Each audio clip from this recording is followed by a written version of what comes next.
এ আমার ভাইজান, আমার মা, আমার বোনেরা, বিশ্বনবী বলছেন যখন কোন বান্দা, যখন কোন বান্দি আল্লাহর কাছে ক্ষমা চায়, আল্লাহ তখন এত খুশি হয়, এত আনন্দ হয়, এত আনন্দ পায়।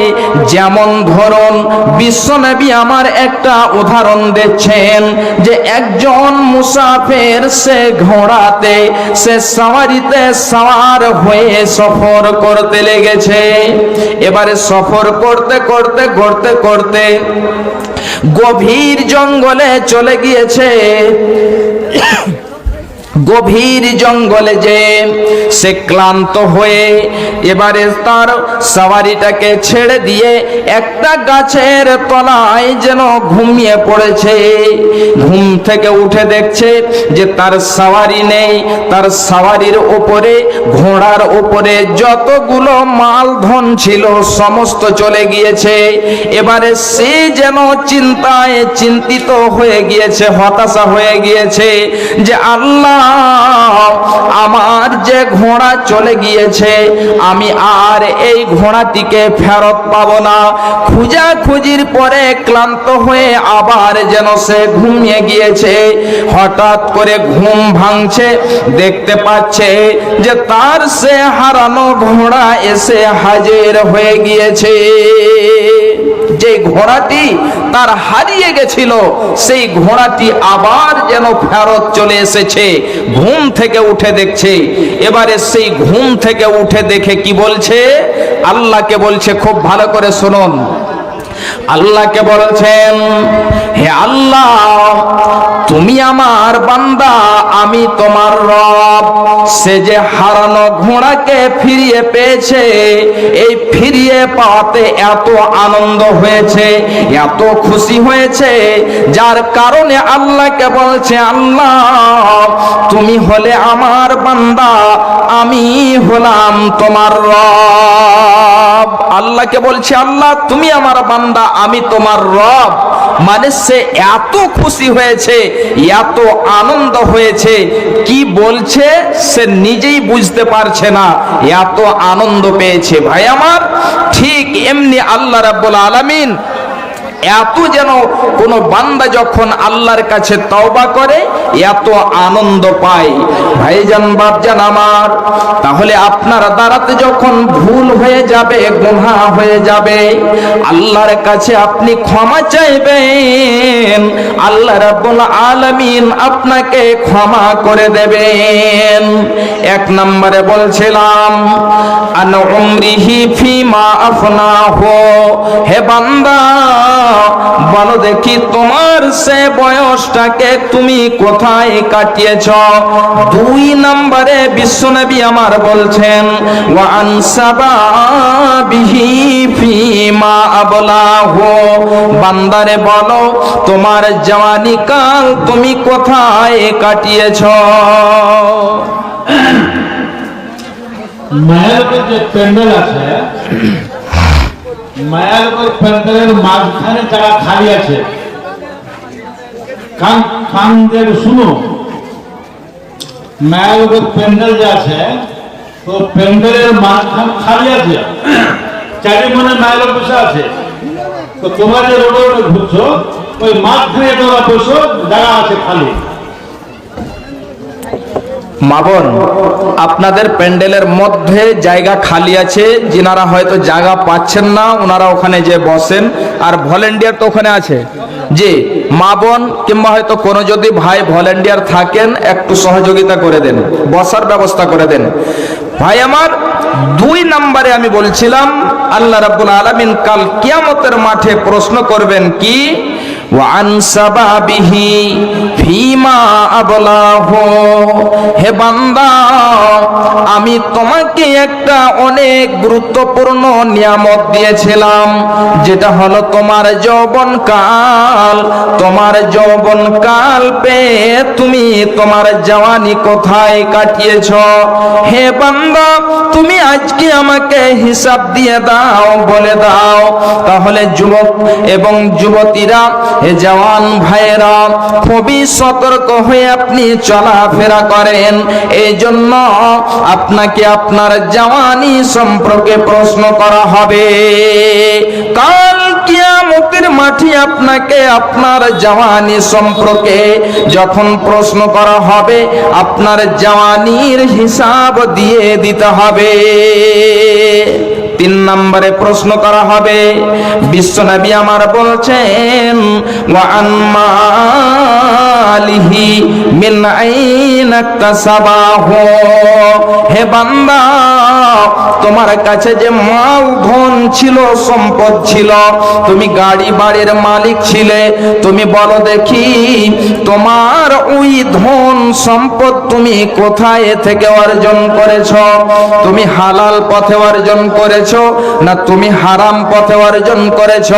বান্দারে, তুমি আজকে আমাকে হিসাব দিয়ে দাও।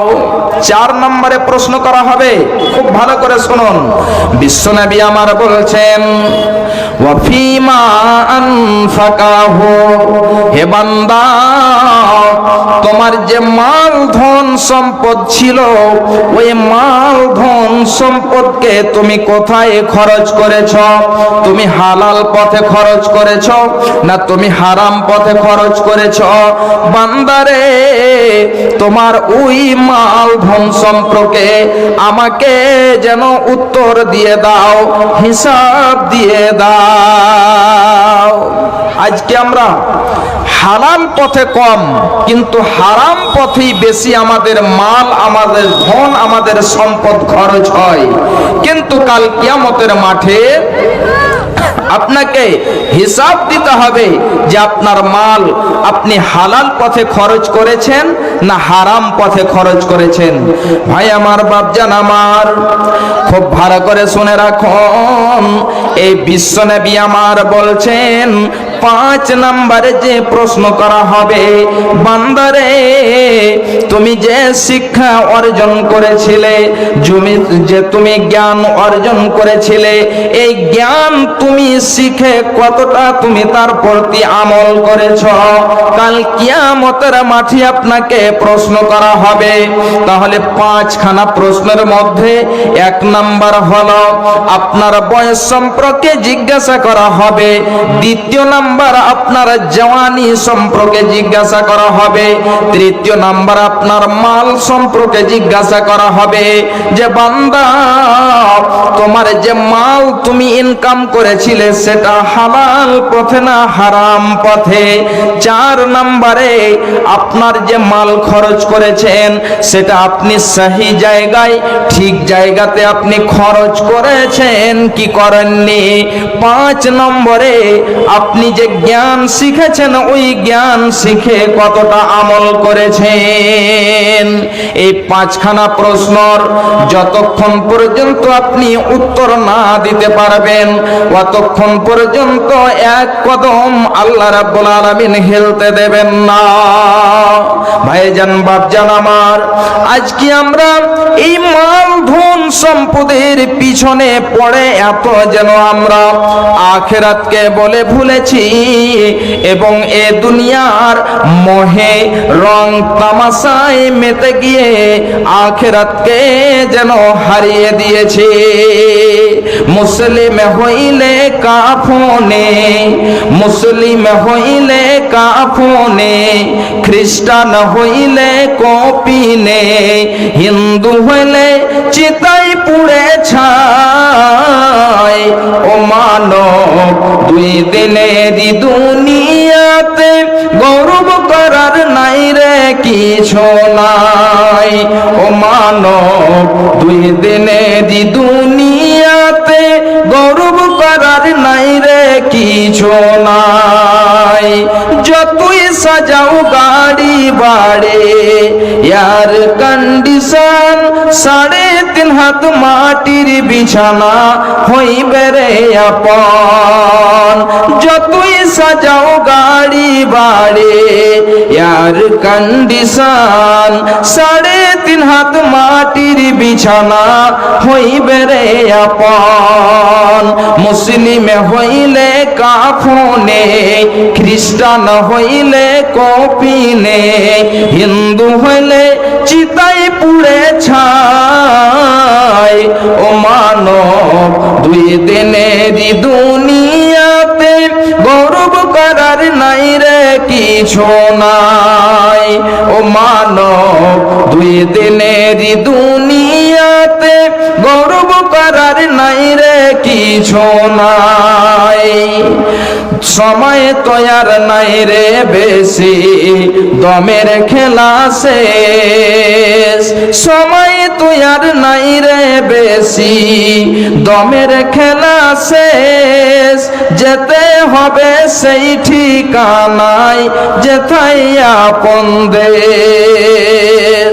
যেতে হবে সেই বিছানায় যেথায় আপন দেশ। মুসলিম হইলে কাফনে, খ্রিস্টান হইলে কফিনে, হিন্দু হইলে চিতায় পুড়ে ছাই। ও মানব, 2 দিনেরই দুনিয়াতে গৌরব করার নাই রে কিছু নাই। ও মানব, 2 দিনেরই দুনিয়াতে গৌরব করার নাই রে কিছু নাই। ভাই আমার, যে জাহান্নাম সম্পর্কে বলছিলাম, বিশ্বনবী বলছেন, একটি হাদিস আপনাদেরকে আমি বলে দিচ্ছি, শিখিয়ে দিচ্ছি, খুব ভালো করে শুনুন। বিশ্বনবী আমার বলছেন, মান সাআলাল্লাহাল জান্নাতা সালাসা মাররাতিন ক্বালাতিল জান্নাতু আল্লাহুম্মা আদখিলহুল জান্নাহ।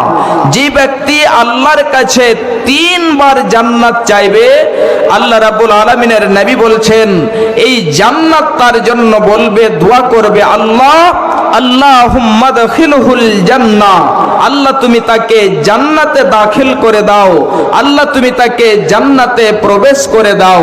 ভাই আমার, তাহলে প্রতিদিন আল্লাহর কাছে জান্নাত চাইতে হবে। আল্লাহ তুমি আমাকে জান্নাত দাও, আল্লাহ তুমি আমাকে জান্নাতে প্রবেশ করিয়ে দিও। যদি আপনি আরবিতে না বলতে পারেন, নিজের ভাষাতেই আপনি আল্লাহর কাছে চান, তাহলে জান্নাত কি বলবে? আল্লাহ তুমি তাকে জান্নাতের অধিবাসী বানিয়ে দিও। বিশ্বনবী আরো বলছেন, ওয়ামান ইস্তাজারা মিনান নারি সালাসা মাররাতিন ক্বালাতিন নার আল্লাহুম্মা আজিরহু মিনান নার। জান্নাত থেকে, জাহান্নাম থেকে যে ব্যক্তি নাজাত চাইবে, পানাহ চাইবে, আল্লাহকে বলবে, আল্লাহ তুমি আমাকে জাহান্নাম থেকে পানাহ দাও।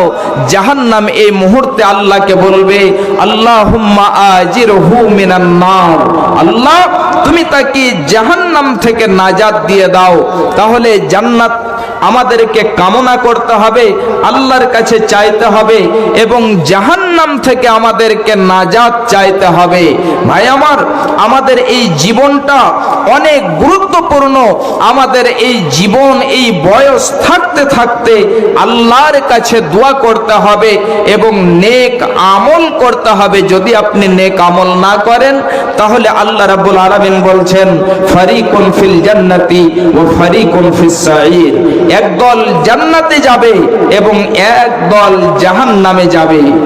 2 দল হবে, একদল জান্নাতে এবং একদল জাহান্নামে যাবে। তাহলে আমরা ওই দল হব যেই দল জান্নাতে যাবে। ওই দলের মধ্যে আল্লাহ রাব্বুল আলামিন যেন আমাদেরকে করে দেন। ভাই আমার, আপনারা সকলেই জানেন যে আজকে এই যে আয়োজন করা হয়েছে সভাটি, আপনারা মসজিদের নাম শুনেছেন, মসজিদে বেলাল। এই মসজিদে বেলালের জন্য আজকে এই সভাটি করা হয়েছে। আপনারা এতক্ষণ ধরে কুরআন ও হাদিসের আলোচনা শুনলেন এবং জাহান্নাম কত ভয়ঙ্কর জায়গা, কত কঠিন জায়গা এটা আপনারা জানলেন। আল্লাহ রাব্বুল আলামিন যেন আমাদেরকে জাহান্নাম থেকে নাজাত দেয়, পানাহ দেয়। কিন্তু আমাদের আল্লাহ রাব্বুল আলামিন যে মাল দিয়েছেন, ধন দিয়েছেন, সম্পদ দিয়েছেন, এই মাল ধন সম্পদ আল্লাহর ঘরের জন্য খরচ করতে হবে। বিশ্ব নবী বলছেন, মান বানা লিল্লাহি মসজিদান বানাল্লাহু লাহু বাইতান ফিল জান্নাহ। যে ব্যক্তি আল্লাহর ঘরকে নির্মাণ করবে, মসজিদ নির্মাণ করবে, ওই ব্যক্তির জন্য আল্লাহ রাব্বুল আলামিন জান্নাতের মধ্যে ঘর নির্মাণ করেন। তাহলে আল্লাহ রাব্বুল আলামিন আমাদের জন্য জান্নাতের মধ্যে ঘর নির্মাণ করেন। ওই ঘরটি কেমন হবে? বিশ্ব নবী বলছেন যে একটা ইট হবে স্বর্ণের, সোনার, এবং একটা ইট হবে চাঁদির। আর যে ইটগুলো জোড়াই করা হবে সেটা মিস্ক দিয়ে এই ইটকে জোড়াই করা হবে। তাহলে ওই ঘরটি কত সুন্দর হতে পারে। এই ঘরের জন্য আজকে কোনো একজন ভাই, কোনো একজন দাদু আমার এমন আছেন যে 10,000 টাকা এই আল্লাহর ঘরের জন্য দিতে পারবেন, যার জন্য আল্লাহ রাব্বুল আলামিন এমন একটি ঘর জান্নাতের মধ্যে তৈরি করবেন। কেউ এমন আছেন একজন 10,000 টাকা দেনেওয়ালা এবং একটা জন আল্লাহর বান্দা 5,000 টাকা দেনেওয়ালা। তাদের দুইজনের জন্য ইনশাআল্লাহ আমি বিশেষভাবে দোয়া করব। একটা জন 10,000 এবং একজন 5,000 টাকা। আমার পূর্বে আপনারা অনেকেই দিয়েছেন এবং অনেকেই হয়তো দেওয়ার সুযোগ হয়নি, যে আবার হয়তো যে বক্তা আসবে তার হাতে দেব। অনেকজনই হয়তো দিতে পারেননি। একটা জন আসুন 10,000 টাকা দেনেওয়ালা এবং একজন 5,000 টাকা দেনেওয়ালা। আল্লাহ রাব্বুল আলামিন আমাদের যে মাল দিয়েছেন, ধন সম্পদ দিয়েছেন, আল্লাহ রাব্বুল আলামিন বলছেন, ওয়া আনফিকু মিম্মা রাযাকনাকুম মিন ক্বাবলি আন ইয়াতিয়া আহাদাকুমুল মাউত। তোমাদের কাছে মরণ আসার পূর্বে পূর্বে, আগে আগে আমি যে তোমাদেরকে রিজক দিয়েছি, মাল দিয়েছি, ধন সম্পদ দিয়েছি, এই মাল ধন সম্পদ তোমরা আল্লাহর পথে খরচ করো, ব্যয় করো। তাহলে আল্লাহ রাব্বুল আলামিন আমাদের যে মাল দিয়েছেন, ধন সম্পদ দিয়েছেন, এই মাল, এই ধন, এই সম্পদ আমাদেরকে আল্লাহর পথে ব্যয় করতে হবে। ভাই আমার, আপনারা সকলেই জানেন কিংবা হয়তো শুনেছেন, একজনের নাম ছিল কারুন। হযরতে মুসা আলাইহিস সালাতুস সালামের জামানাতে অনেকজনই বলছেন যে হযরতে মুসা আলাইহিস সালাতুস সালামের কাকাতো ভাই ছিল কারুন। এই কারুনের মাল ধন সম্পদ ছিল না, কিন্তু অনেক লম্বা ইতিহাস, কোন ক্ষেত্রে সেই মাল ধন সম্পদ পেয়ে গেল। যখন হযরতে মুসা আলাইহিস সালাতুস সালাম পাঠালেন, তখন কি বলছেন কারুন, যে এই মুসা, তুমি আমার মাল ধন সম্পদকে গসব করার জন্য, নেওয়ার জন্য চেষ্টা করছো, তুমি আমার মাল ধন সম্পদের ওপরে লালচ করছো। এই জন্য হযরতে মুসা আলাইহিস সালাতুস সালাম আল্লাহর কাছে দোয়া করেছিলেন। তার জন্য বদদুয়া করার কারণে এই কারুনকে হালাক করে দেওয়া হয়েছে। তার মাল ধন সম্পদ তাকে বাঁচাতে পারেনি, তার কাজ আসেনি, তাকে বাঁচাতে পারেনি, রেহাই করতে পারেনি। ভাই আমার, আমাদেরকে আল্লাহ মাল দিয়েছেন, ধন দিয়েছেন, সম্পদ দিয়েছেন। এই মাল ধন সম্পদ থেকে আমাদেরকে খরচ করতে হবে। ভাই, একটা জন আসুন 5,000 টাকা। এখানে আলহামদুলিল্লাহ অনেক ভাই এমন আছেন যে